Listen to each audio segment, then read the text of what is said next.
What's going on, everyone? So D'Angelo Russell is a big question mark this season, right? Because one, how long is he on the team for, right? It kind of feels like eventually he's more likely than not going to be traded. No one's really running to the door to go get and trade for D'Angelo Russell right now. But as we get closer to the trade deadline, him being an $18.5 million expiring contract just becomes much more valuable for teams. Because you'd have teams that are on the fence where, they're better than projected, right? But they didn't want to be, right? They wanted to kind of be a part of the tank race, and they're just have been better. So it's kind of like, we don't want to be this good. Let's kind of trade off some pieces here. And then you get the other side where there's a team that thought they were going to be good, and they're not. And so it's like, let's kind of get off of some guys, hit the reset button a little bit. Then you just have teams that just, maybe have a player or whatever that want to get out, or, you want to get a young guy some more looks, some more minutes, whether he emerges or whatever, things like that. There are a multitude of reasons why guys become available. But there's also the question of, like, does he end up riding out the season with the Lakers? There is a big argument for the Lakers, if no trades really come to fruition, to hold on to D'Angelo Russell, let him kind of ride out the season, and then just kind of let him walk in the off season. And that's $18.5 million that falls off the books. Plus you got LeBron James, who can kind of, finagle with his numbers and kind of restructure his contract in order to maybe go get a piece or two. But regardless, whatever happens, right? D'Angelo Russell is expected to kind of be a piece. A lot more talk on Rui and Austin Reeves. And you can kind of look at that one of two ways. You could look at that as, like, you already know what you're going to get from D'Angelo Russell, and he's coming off of like a historically great season. So it's like, how much better can he really be? You're talking about a high volume 3-point shooter. He can make plays, be the point guard, all that. And then Austin Reeves was coming off of a real struggling season. Right? I know if you just look at his overall stat line, it was good, but if you actually watch the games, he was incredibly inconsistent, couldn't shoot to save his life.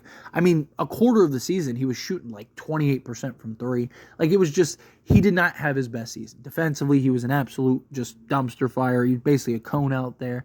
And then Rui, right, kind of saw it at a position, not really rebounding the way that people expected him to. Like, there's things and improvements that both Austin Reeves and Rui Hachimura can improve on. Where D'Angelo Russell, of course, is things he can improve on, particularly in the playoffs. But it's kind of like, you kind of know what you're going to get from D'Angelo Russell, right? It's like, how much after last season and the performance he gave, how much better can he be? But big emphasis on LeBron James playing more off ball. That's fine. That's great. Hopefully he buys into it. The Lakers, and particularly JJ Redick, needs to let D'Angelo Russell be the point guard more. First off, D'Angelo Russell and Anthony Davis, that pick and roll, was the best play in all of basketball. It was absolute money and butter, right? And Anthony Davis is supposed to be more of a focal point. Anthony Davis is supposed to be kind of more, particularly in the fourth quarter. I mean, we saw last year with Darvin Ham, right? Anthony Davis would have like 30 through three quarters, and then just like wouldn't even get a field goal attempt. And it's like, you have LeBron James, D'Angelo Russell, you have all these guys on the court. Like, what is happening here, right? But also, Darvin Ham never really gave D'Lo much of an opportunity to really be a point guard, really allow him to be the playmaker. And the Lakers were actually at their best when he was. I mean, the Lakers were incredible when LeBron missed the game and D'Angelo Russell was running the point guard. I mean, he was putting up insane. He was giving you 20 plus, giving you 8+ assists, right? They were winning games. They had like a winning record. And the Lakers didn't win a game without D'Angelo Russell. Whenever D'Angelo Russell missed a game, they lost, except for one game in which Spencer Dinwiddie played the D'Angelo Russell role. And again, he was a guy that was a legit D'Lo-esque type player, could run the offense, was best as the point guard position. And Darvin Ham let him do that, and we won. And for whatever reason, Darvin Ham never let D'Lo, even though every time D'Lo got the opportunity to actually run and be the playmaker, good things happened. And then even Spencer Dinwiddie when we desperately needed a playmaker off the bench, again, never let him do that. It was always making LeBron the primary playmaker, right? And so, to me, I really hope that JJ Redick, and I'm not saying that every play down, every possession, you have to make D'Lo the primary playmaker. No, right? Like, the idea is to run this 5-out offense. JJ Redick has even talked about this and addressed it. We do have a press conference right around the corner that I'm sure he'll dive into more. But, the idea is to kind of just have that initiator, and then the offense kind of starts flowing, right? It's not really going to be an individual ISO-heavy type of offense, right? But through that, you should have moments and sequences and allow D'Lo to kind of operate and orchestrate and run pick and roll actions, run some pick and pop actions. Let D'Lo kind of get to the rim and see what he can do. Obviously, D'Lo is an excellent off-ball and just shooter in general, right? I mean, he was excellent last year, coming off a career year, set Laker records, all that stuff. So you do want him playing off-ball. You don't want him solely just only making plays, right? You want there to be a nice balance. Right? You want D'Lo to be a guy that can go get you, 15 to 20 points a night, but also go get you 8+ assists a night. Right? Like that's the middle ground that you kind of want to find with him. And to me, I think that you need to allow him to be your primary playmaker on most nights. Right? Again, this is a guy that averaged a hair under 18 a game last season. He averaged 17.6, so rounded up to 18 a game, and 6 assists.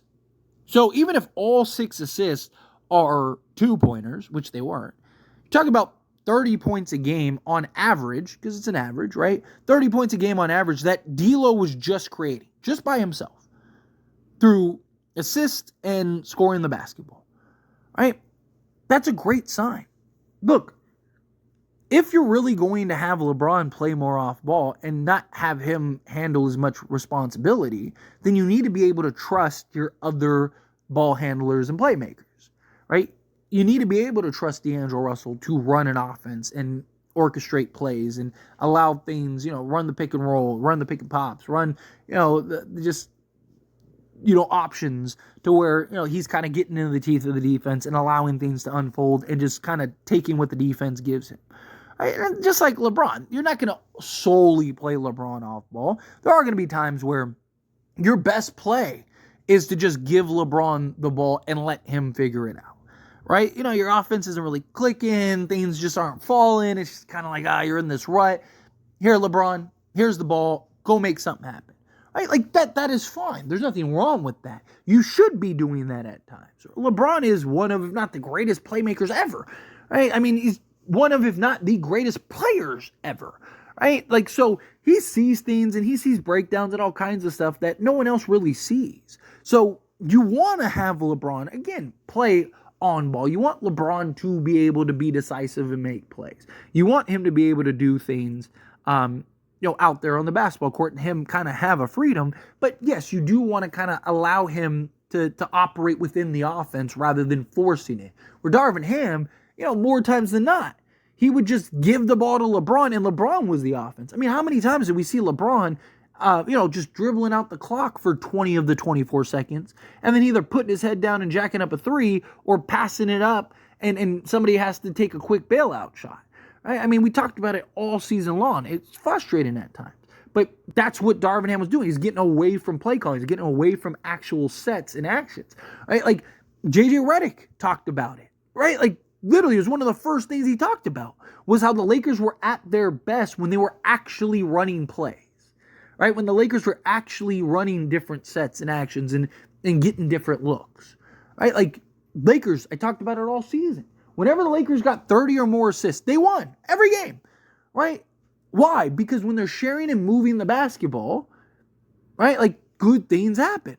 It's harder to defend rather than just LeBron James isolation all game, right? Or you're just every possession, you're dumping it down. Like, how do you take pressure off of LeBron and Anthony Davis? You make other guys have to do other things.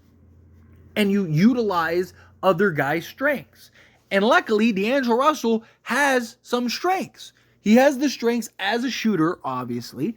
high volume three-point shooter and shoot well on a high percentage, right? You can shoot off the dribble. You can shoot on the catch and shoot. He can do a little bit of everything when it comes to just scoring the basketball. But he also is a very good playmaker. He also is a guy that go get you 8 to 10 assists a game.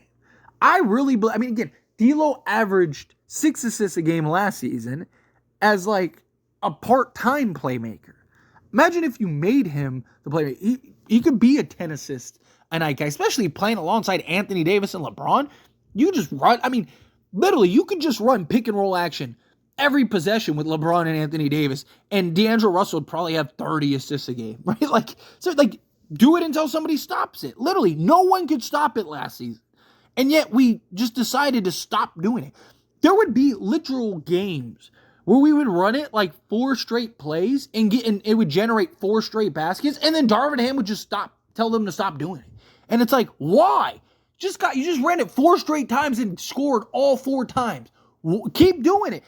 Make the defense have to adjust. Make the defense have to figure it out. And then make the adjustment accordingly. Don't assume that they're going to figure it out. Make them figure it out. And then it's like, okay, well, now they're scared for that. So now you do another play. It's like if a running back is averaging 10 yards a carry every carry, and now you're going to, let's just stop running the football. Like, what? Like, give the guy every time he runs the ball, it's 10 yards. Like, why are you, keep doing it until the defense figures it out and collapses, and now you have the passing plays. Now you have guys wide open or in one-on-one matchups. Same thing. Basketball, it's like, why would you help the defense by stopping an action that is constantly working? Make them figure that out. And then now they're going to adjust to the pick and roll action, and now you're going to get guys wide open looks or wide open opportunities, right? So, again, this is a guy, he's had 7 assist seasons, right? He's, for his career, is a 6 assist a game guy, right? Let him run the point. Let's see what he can do as the point guard. Let's see what he's capable of doing. He has a 3-to-1 assist to turnover ratio, which is excellent, right? Let him run the point. Let's see what he can do, right? Obviously, we know he can shoot. We know he can score the basketball, and we're going to need him to do that. But as long as he's on this team, let him play the point guard. Anyway, as always, this is a discussion, and I pass a question to you. Let me know your thoughts and opinions down in the comments below. What do you think? How do you feel? What are your thoughts?